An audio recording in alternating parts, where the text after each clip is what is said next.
We are now at the midway point of the season, and we no longer have an undefeated team.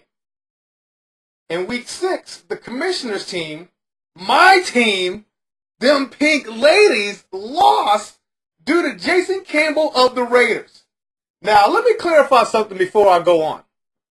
Jason Campbell isn't even on my freaking team. That's how much impact his sorry ass has on fantasy owners of any player from the Oakland Raiders.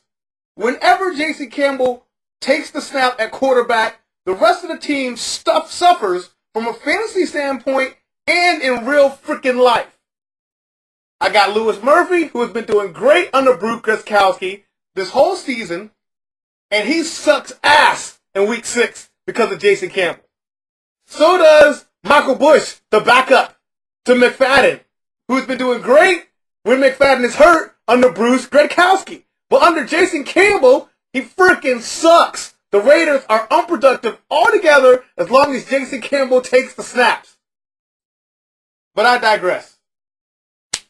Congratulations are in order to Coach Lindsey Everett and the Bad Bitches for their high score this week, generated without a Washington Redskins player.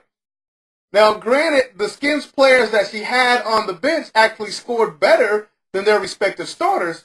However, league history proves that the Redskins are cursed, especially when you start multiple players from their team. Now, while evaluating teams this week, I noticed a trend in Orlando with the sour balls. First, they lose 2 games, then they win 2 games, now they lose 2 games again. Winning the next 2 interdivision matchups will put the Sour Balls at 500, going back to play their division rivals for the second time this year. And they could wind up producing a very disappointing division record. We shall see. Now, congratulations are also in order to the Vaginas, who finally produced the win this week against the Sour Balls. And actually did so by starting the perfect lineup. For our new coaches, essentially, a perfect lineup means that no one on the Vaginas bench scored more points than their position's respective starters.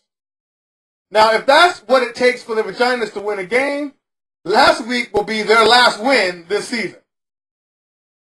So we head into week 7 for a second week of interdivision matchups, and our featured game this week is between the Las Vegas Lady Killers and the Detroit Donkey Punch. Both teams are fighting to stay atop their respective divisions, and this week are plagued by injuries and bye weeks. This should make an interesting, low-scoring matchup resulting in someone calling home the mommy, or calling me bitchin', as they always do. But it's fun. Congratulations to you lame fucks that won, and have a good week to the rest of you bastards.